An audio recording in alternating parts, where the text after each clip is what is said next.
Welcome to another episode of Resortera Wave, the World Cup edition.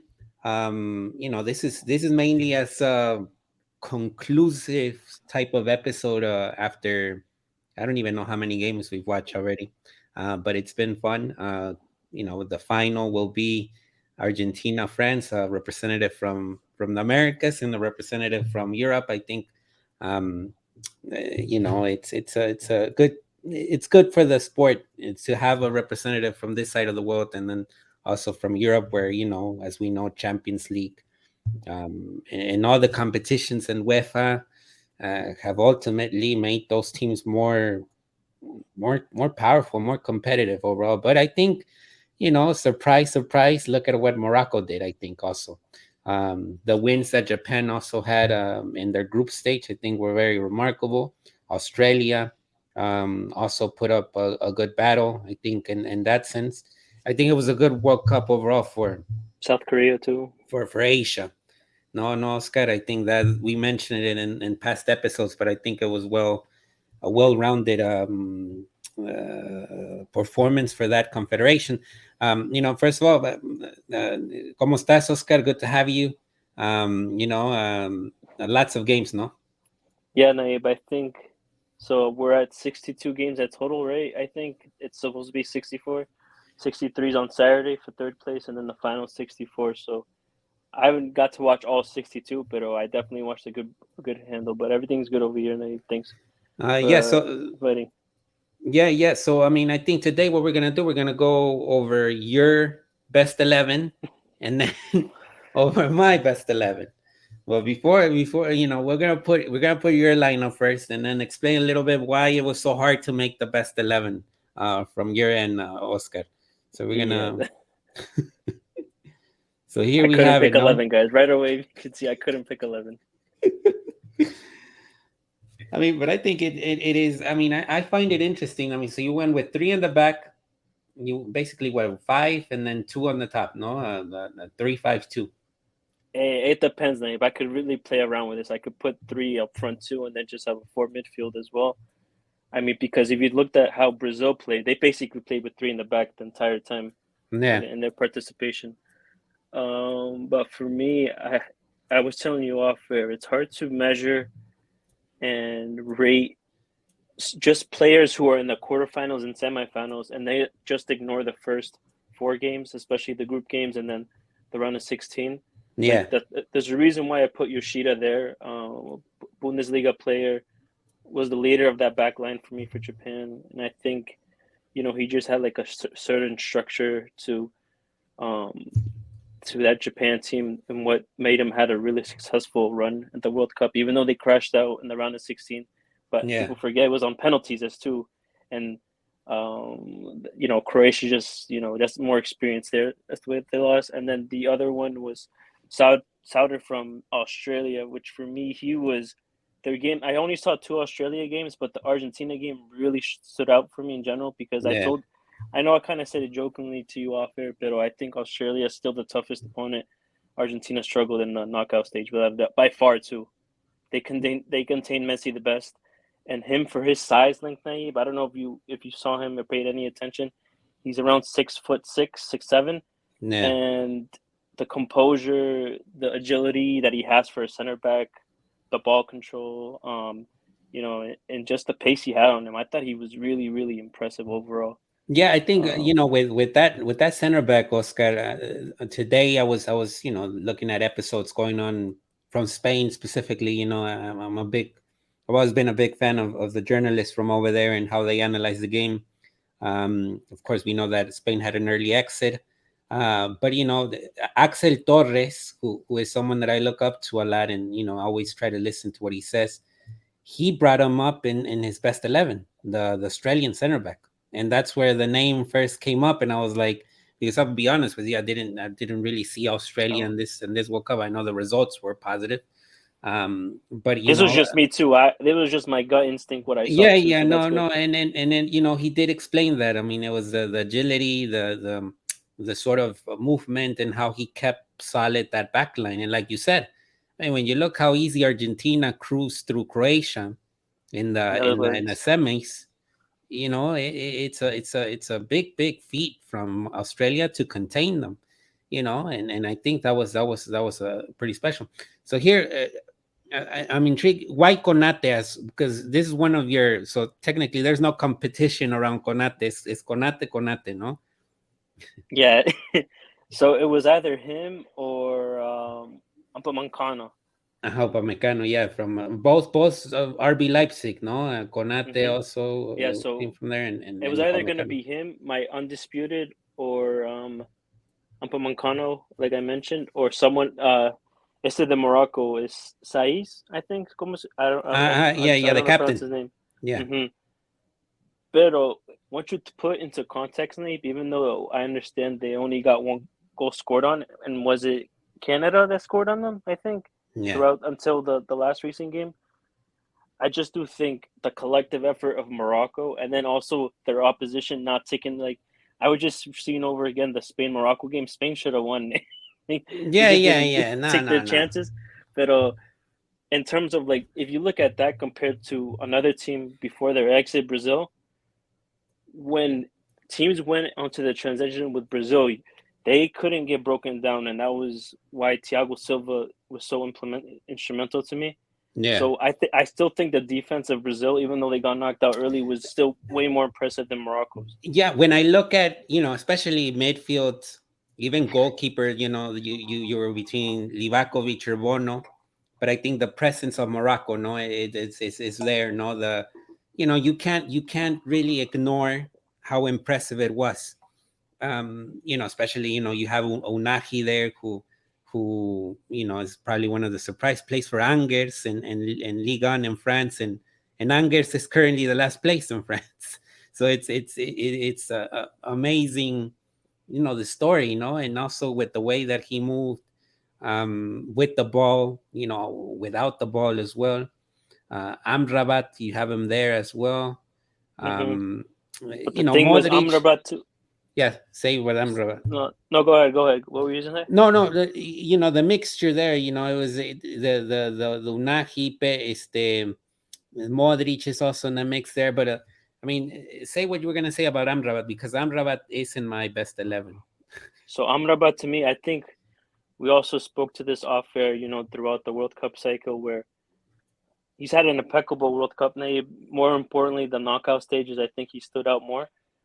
Pero we were just talking about how kind of like the data and why you don't want to sign a player based on a World Cup performance, Yeah, because the circumstances are different, the adrenaline is different, the environment is different. So I think you got to put that into context, because with all due respect, Nate, I don't think Amrabat is ever going to reach a level to Casemiro, which is yeah, why too Casemiro to me had an impeccable World Cup too, up until literally just one mistake, one chance from Croatia, where there was an opportunity where that's the only reason why I have Modric in here too, Nabe. Just that one play where he turned on Casemiro and he started that counterattack and he took out Brazil basically. yeah. So like, but there's the distribution from Casemiro, the interceptions. I mean, just everything. He almost had a perfect World Cup, Nabe. It's just a shame that Brazil got knocked out for me in so early. Yeah, and then of course Mbappe and Messi, I think, are undisputed. Messi was Um, my first one, like yeah, undisputed. it's undisputed. I think it's interesting there how you put Griezmann and Rabiot. I mean, in my 11, as we'll see here, Griezmann is undisputed. But why were you doubting between Rabiot and Griezmann? Because I think they're both pivotal and influential in their own right, in my opinion. Yeah, Maybe. I think Griezmann, maybe I think right now looking at it, probably edges more to what Rabiot does. Pero también, if you look at, especially in the group phase, I think Rabiot also allowed everyone else of his teammates to even be able to express themselves more, be able to open the play even more, and then he just had a physical presence too in the midfield. The guy's huge, and he makes important runs that yeah, allow space for Mbappe and Dembele too, who I thought has had a very low key good World Cup as well. Same thing why I have Perisic. I think he's absolutely just as important as Modric for me for the Croatia team. But yeah, I just think they're both equally as important, and they add some really important value to that French team, and the reason why they're in the final. To be honest, And to close out your best 11, Oscar, a little bit, tell me about Depay and yeah, tell me about Depay and Giroud. I mean, because Depay, would you say that he was more influential than Gapco in the Netherlands offense? Because I now think so. everyone's yeah. I think so, Nayib. Because Hmm. take out Depay and Gapo, yes. I mean, in the midfield, yes, but without having that offensive threat, I mean, how many times did you see Depay just break up the lines, whether it's some through individual skill or some type of pass where they open up the play and allowed runners to get open because they just broke the defensive opposition. So without, because like if you replace, say he was injured and you put Birdwing in, I don't think he'd be able to do what Depay did, Yeah, yeah, and he yeah, was just so definitely. instrumental in the offensive for me. And then if you compare to the Netherlands midfielders to these midfielders right here, I just don't think they've had that much of it as a greater impact compared to what those Yeah. guys had. I mean, it's hard. So here's mine. Here's mine. I mean, I went straight. I went with fire, Oscar. This is my 11. And I went with a little bit of like a four. It's like a 4-2-2-2 sort of shape. My goalkeeper is Szczesny from Poland. That's why I picked. I think he The was, two um, penalties yeah, mostly. the penalty guy, and then also, I think he was pretty good in those games. No, he had great saves. I think, and overall in the group stage, so I decided to put him there. Guardiol from Croatia and Otamendi. I think Otamendi has been impeccable in this World Cup. I mean, gives order to the defense. In the last game with Cuti Romero, excellent. Just keeping the fires low. Right back Dumfries from the Netherlands. I really liked his offensive proactivity and also defensive. And I think he's key in that role. Yeah, I Te- wanted it in mine too, but like you, as you yeah, saw, I had too many people yeah, there. Teo Hernandez is my left back from France. I think, solid overall. I think he's the least of, you could put also someone like Tagliafico. Tagliafico played excellent against Croatia. So right there, and my two let's say quote unquote defensive midfielders is Chumeni and Amrabat. I've been impressed with Chumeni. Chouameni Yeah, has the, things of the Pogba, has things of Casemiro, has things a he little bit of covered so everything. much ground. All I mean, that's the advantage to what France have, just the youth and then also the depth. But the kids look like they didn't even get tired. Yeah, they They were they've playing been every two they've three been days. there forever, no? And then in front of Chouameni and Amrabat, I got Griezmann and Bellingham. I think it's going to be interesting to see if who takes the best young player award in this tournament. But I think in that game, the England France, it was anybody's game. No, it was very tight, very. I think it could have gone either way. No, and I think there was a period of the game where England had chances to really get the advantage in that game. Yeah, I But think the I but coach let I'm him down there. My opinion. yeah. But I think Bellingham has been amazing. The proactivity as well, like we were telling about Chouameni.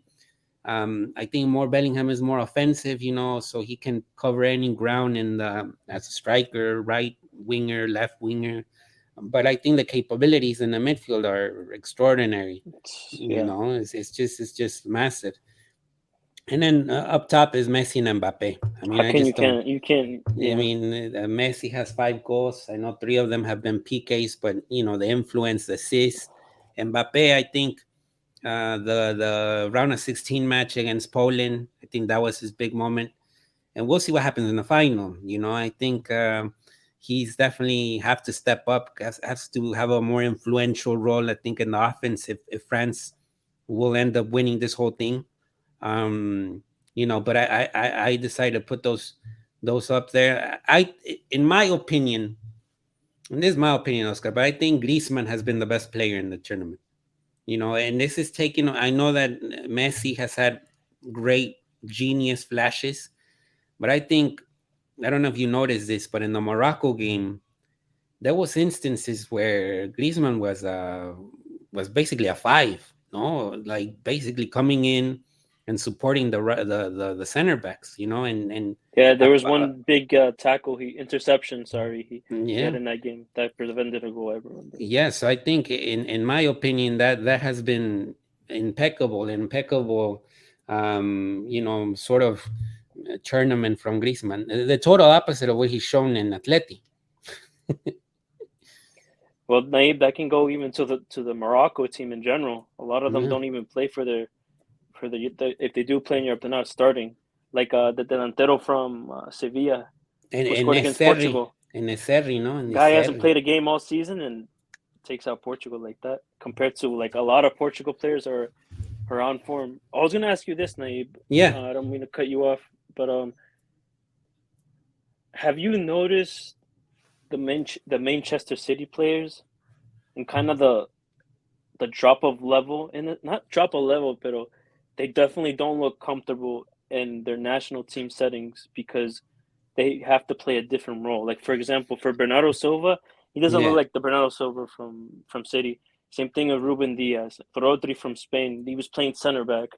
I mean, I don't understand why you don't bring Sergio Ramos, even though I think Luis Enrique. Fíjate, and it's interesting, but look, you can also say Julian Alvarez, no? Julian Alvarez has been one of the revelations, and he's part of that City group, no? But I think you also have to look at the scenarios they're put in, no? In a sense, for example, today also I heard Diego Torres, who writes for El País, and he mentioned about Portugal, no? About when Ronaldo wasn't on the field, when Cristiano wasn't on the field, the team looked loose.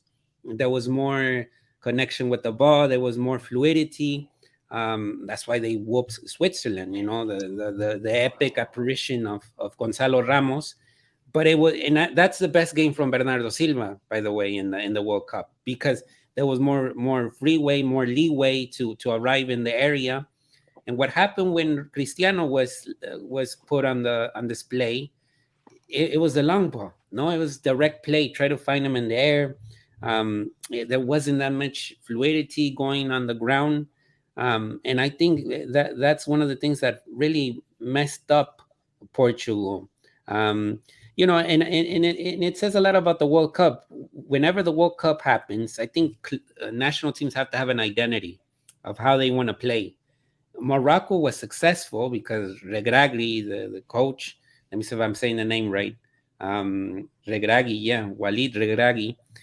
That was set up. That was the idea the whole time. And for example, I see Uruguay. Uruguay was thinking a backline of five, a backline of four. Do I play Luis Suarez? Do I play Edinson Cavani? Do I play Darwin Nunez? So there was a lot of variation of how you want to play, or what's the right combination. And the teams that really looked good were the ones that weren't doubting. They knew what they were going to Hmm. play. Morocco, Australia, Japan, they knew what they were playing. What about Spain for you? Spain, the idea was good. In my opinion, it was okay, especially the first games. But I think it got too repetitive, too predictable. No, that also it was the stagnation of the past. I think the past was so, it became so Predictable in a sense. predictable, and also it didn't allow for creativity. No, and I think it was very interesting listening to Felipe Luis. I think he said it in a Brazilian TV sports show, whatever. And of course, Felipe Luis knows Spanish football. He played there many years. Good friend with Andres Guardado, by the way, because they played together in Deportivo La Coruña. And he said that what differentiates Brazil and Spain is that in Spain is so instilled in the footballer, the passing. And in Brazil, you still have creativity. And you saw that with Brazil in this World Cup. But there were moments that perhaps, the so-called, maybe they could have been a little bit more European, and been more more stabilized in the back, and not Yeah, seven forward in the extra time, no? Pero son cosas del fútbol. They died with their idea, though, with their essence. I think that's something important to know with Brazil, is they died with their essence. They didn't back from it, and they lost in penalties, which is the whole different story. I think in penalties there's a luck factor, no? There's como está el portero? Is there more motivation? Because the thing with Croatia is this: Croatia was doing PK since last World Cup, so of course mentality they were already like, we got this, we got this. And We yeah, always even though and they had maybe on paper the the more weak quality side. players, but I mean, I think the coach messed it up there too. How are you gonna have a kid shoot the first penalty too? But that's another That's conversation. another story, and of course, it's those decisions, no, that really are tricky. But like you said, I think it's interesting what you note about Manchester City, no, and the factor of Guardiola, because at the end Guardiola, his aura, and to a certain extent, has been present in the 2010 Spain World Cup win and the 2014, um, when Germany won. A lot of the players were with Bayern Munich, and now it's France, no, and it looks like France might win it again because the depth is insane. Like we were just saying, I mean, it's insane to say that Chumeni is so influential, that Konate is so influential, and these are players that are not even 25. You know, how is that possible? No, the development of the footballers is just Hmm. extraordinary. I think it also to do with too, Nayib. I don't know if you. I'm pretty sure you definitely read this article in the Athletic with Guardiola's assistant, one of his assistants, talking about how Juan international Malillo. football. Yeah, sorry. So Uh-huh. he talked about how international football is far more better than what club football is at the moment, and talking about how, like, the restrictions there is in club football, in a sense, that the kind of like the good and the bad of what Guardiola does, in a sense. Yeah. Just on a side note, that's, and I completely agree. I didn't get to finish reading all of it. I just saw a big parts of it. But one thing that stood out with me was, like, it's so true, because for me, my favorite thing to watch, Naive, is European qualifiers and the South American qualifiers. Um, I think those are some of the most competitive. It feels like a World Cup games, knockout games, all those games. But yeah, I think that also influences that, and that has allowed France to keep their ideas simple, but incorporate all these young players to just play their game naturally, and don't force them to be something they're not. I mean, look at Griezmann is a perfect example. Mbappe, maybe you cater to him a little bit more, but look what Giroud does too, Yeah, Giroud as has been well. impressive. I mean, to be honest, I think they probably look more balanced with Giroud than Benzema, porque con Benzema, he's always gonna want to drop and connect. You're gonna congest it a little bit too, especially if they're gonna be the possession based teams. Compared to Giroud, he'll do that, but he'll be the point man as well, allowing to stretch the center Yeah, backs no, more. I think the fact that Benzema is not part of this team, I think it allowed Griezmann to flourish, because Griezmann is the guy with the ball, no? That he is the one that commands really what happens with that team offensively. And it is going to be very key for Argentina to sort of find ways to stop him, because he's not Modric, but if you're able to sort of, I don't know if they're going to do man-to-man coverage with Griezmann, but it wouldn't be surprising. Um, I don't know He if doesn't he'll have switch. the all, like you said about the Modric thing, but he has the supporting cast to allow him to have that one aspect to basically be Modric, in a When sense, with when did two other Chouameni good score players. that golazo? Was against England, right? When he just Mm-hmm. like kicked that ball right into the corner. Mm-hmm. Yeah, so that's the type of things that France is. I think that's the best example of what France is. Is in any moment you give them a space, anybody can really shut you up, no? And then even when Turam came on in the game against Morocco, there was, and then That's where the Mbappe depth went. goes in. Mm-hmm. Mbappe went as a nine. Mbappe didn't Mm-hmm. have to do Mm-hmm. the sprints on the Yeah, flanks. yeah, It was Turam that did them. And look what happened, right? That's how the goal came from the guy that is playing for Frankfurt, I believe. That first touch in the game, and the ball goes in. And that was it for Morocco. But I think yeah. those are the stories. In that article that you just mentioned about Juan Malillo, what he says a lot is also the idea of when you're going down the flank. and you center or you pass to the heart of the pitch or to the center, the ball's tending to go backwards. So o sea que no va hacia adentro. It doesn't go Yeah, in. yeah. It's going. The more back you are, the better chance you have of taking a shot without a marker. No, so that there's a lot of goals that are going in that sort of way. It's like you're not passing close to goal. You're trying to get a little bit away, como a la boca del área. Yeah, so instead of following the herd in a sense, like everyone's crashing the net, you want to be in the back a little, kind of like I think we call it. What's the term we called it here? So people, I think we said it. We would dump the when the ball gets dumped out there, and that's where you do it's a 50-50 ball. You kind of want to be there, someone who can strike the ball more than anything, or even a striker who can just hit it first time as well. Yeah, yeah. So I think that's one of the things that Leo says in that article. And look, it's the Argentina story is remarkable because the coaches. I mean, I see the faces of that coaching staff, and I'm like, damn, I saw them all play. No, it's I saw Aymar, I saw Raton Ayala, Samuel, Scaloni, and you're like, what a special coaching staff. No, it's players that recently left the professional side of it, and now they're contributing in a certain way that is the dream of everyone. I mean, because I think for a player when they retire, it must be it's so difficult to understand what you're gonna do next. And these guys were blessed. They're literally blessed that they're put in that situation to coach this group of players that are all very talented. I mean, I know that in our 11s we didn't put that many Argentines. Messi, Otamendi, I think, but Enzo Perez has been good. When Paredes, Rodrigo de Paul might not be but he's there. He's part of the mixture that makes the team work. I think they're fullbacks as well. Who's ahorita no me viene el nombre de the guy that scored from the right. Oh, ¿Cómo the se right llama? back, Montiel, No, Montel. no, no. I think it's otro, nomás que no me acuerdo. It was the Eh, right back, right? The one against Netherlands. yeah, I thought it was Montel, something like that. Montiel plays for Sevilla. Um, and this guy, he's actually an Atleti. No, es que ahorita no me acordaba. Nahuel Molina. Ah, okay. Nahuel Molina.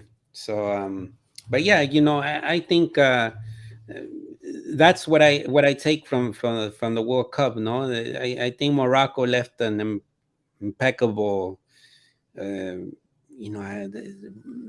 memory. I think the fact first African team to reach the semis, and what a style. No, also the style was, they knew what they were gonna do every time. And I think in the game against France, and I told you, they lacked a striker, a forward that really could put the ball in, to have Hmm. really a.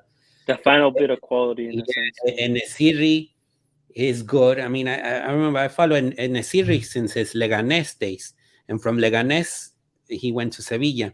He has things, but it's different in the world stage. I mean, it's a whole different ballgame. No, yeah, Naib. Real quick on the Argentina thing.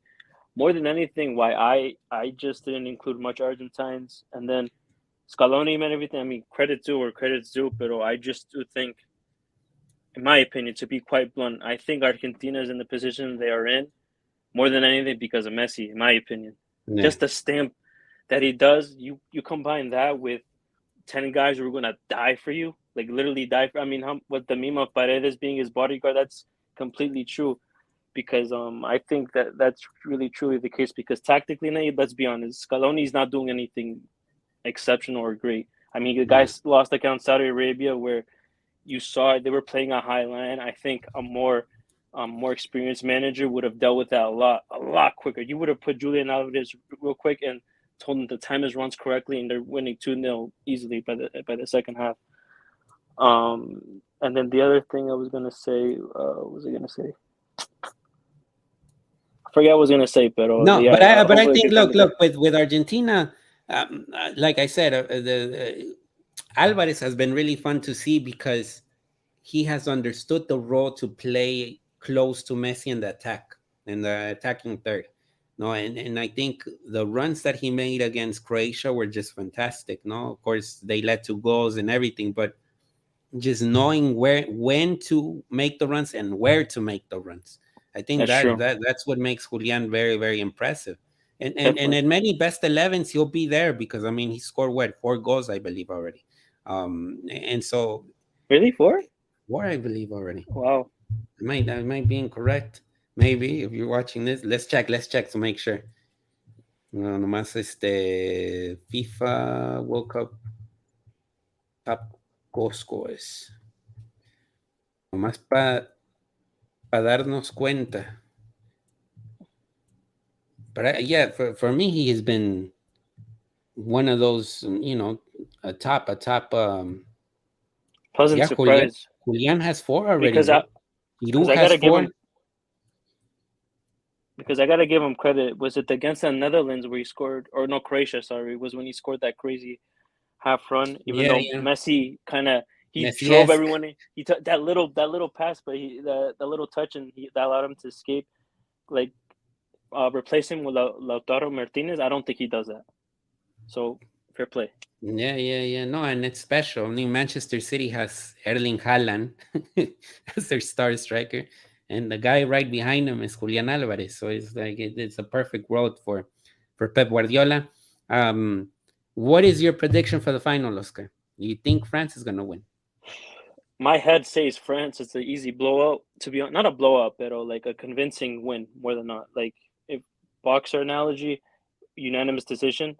But like I said, Messi is on another. Like I said, he's the only reason he's in my opinion, very why they're in the position they're in. Yeah, Just the I stamp on do it. see this team stronger, Argentina team, than the 2014 team. The 2014 team was more.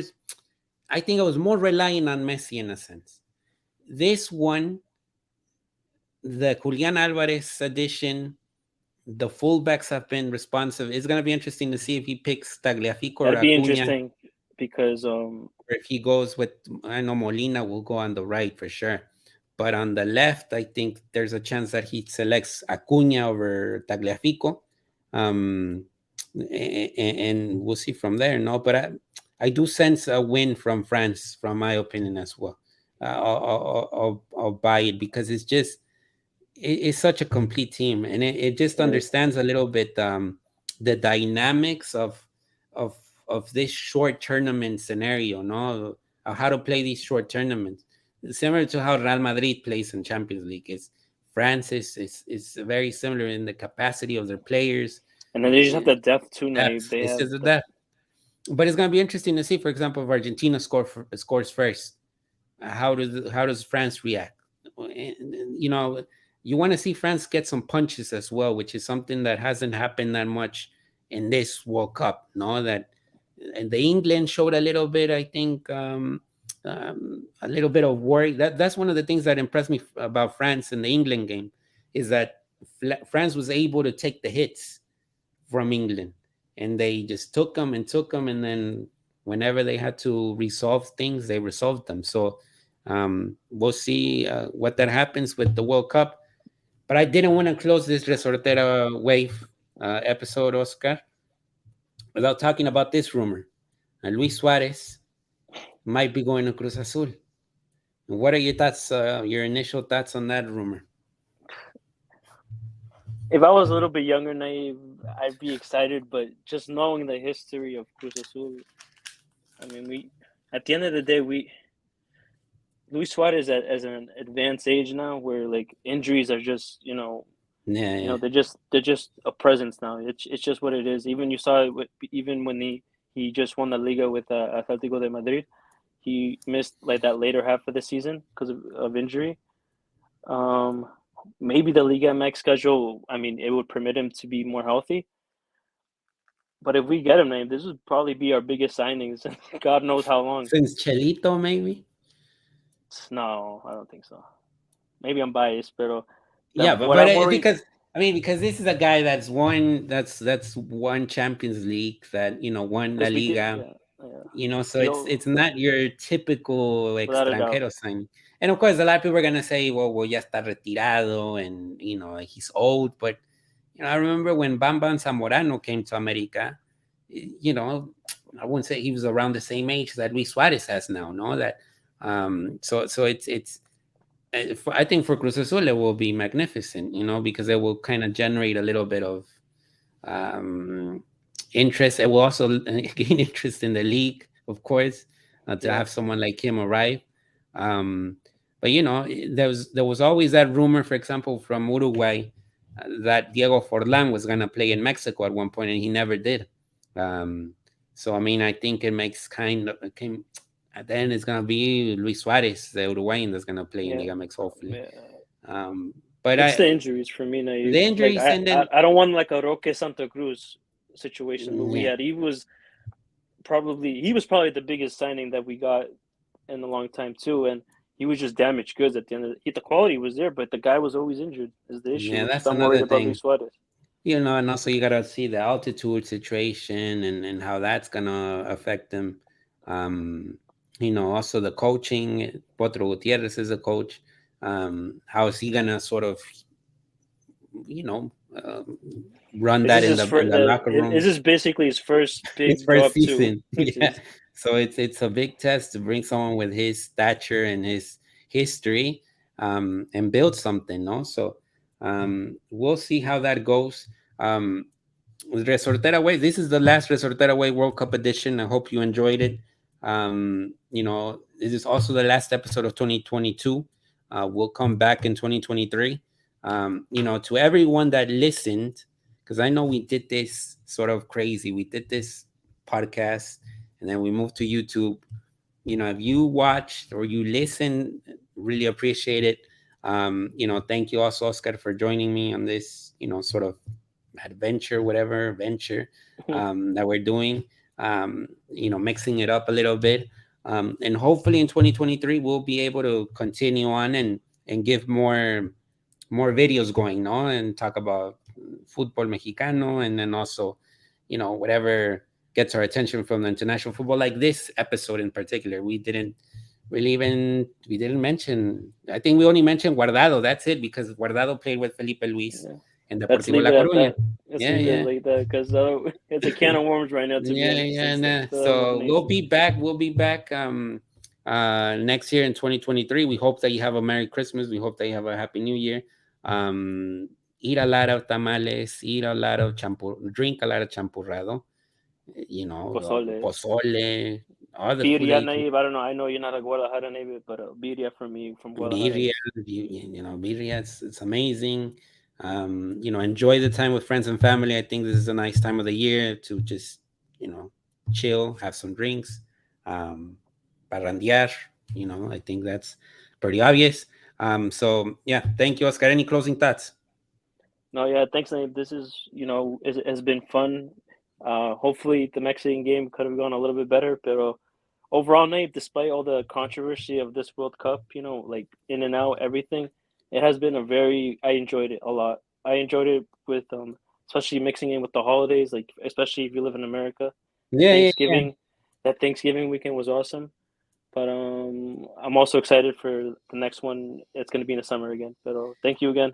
Should be So thank you for closing. 2026 World Cup in the States and Mexico and Oh, with Canada. 48 teams now. 2025 Club World Cup. Today, that was confirmed by the Yes. president of FIFA. I think we'll do a show about that in 2023. We'll talk a little bit more and how that could potentially help a little bit the state of Mexican football, because I think, not everything has to be in UEFA. This is also a decision to, spread out the joy from from Yeah. the football directivos. Real quick too, Naib. I think back then when it got announced the World Cup teams was going to go from 32 to 48, there's a lot of controversy with like, oh, the level of the competition. But if we see this trend right now that we just saw in this World Cup, the rise of the Asian countries, the rise of African countries, hopefully, like the fact that we didn't even have Egypt in this No, World no, Cup, no, no Egypt, no Nigeria, which are two African teams that historically have been, yeah, powerful. add those guys, add the Italies, the Swedens, Colombia. Colombia, and then surprise nations from Asia too. They No, showed that you can play. They and can let's play, hope that in the next World Cup we see new their countries with their first World Cup, no? Like, and I, and they compete well. and one of the first ones that comes to mind is Venezuela. No, Venezuela has been there battling, and it's not an easy confederation by any means. They still produce some of the best baseball players that the world has, but now they're exporting also a lot of soccer talent, and hopefully that could be a World Cup for a country like Venezuela. No, so it's 48 teams. A ver si. I think I'm gonna look at it. I feel like, in my opinion, Naive, the way I think you got to look at life. Sometimes you got to look at the glass half full, because if you're gonna be like it's half empty, you're always gonna go with a negative mindset and be like, how am I gonna even recover from this, or how can I even benefit this? But you always got to look at the optimistic side and see the benefit of it all, and strive to be at the highest and make it the best situation possible. And that's what I'm hoping, because, like I said, the trend of the World Cup, Morocco getting its first semifinal from Africa, the rise of the Asian countries. Let's just hope this grows the game at least, and allows to be more competitive, because I think that's what we want. Definitely, Oscar. So that's a good way to close it. Thank you for watching. Make sure to subscribe, and ahí estamos. Goodbye. See you guys.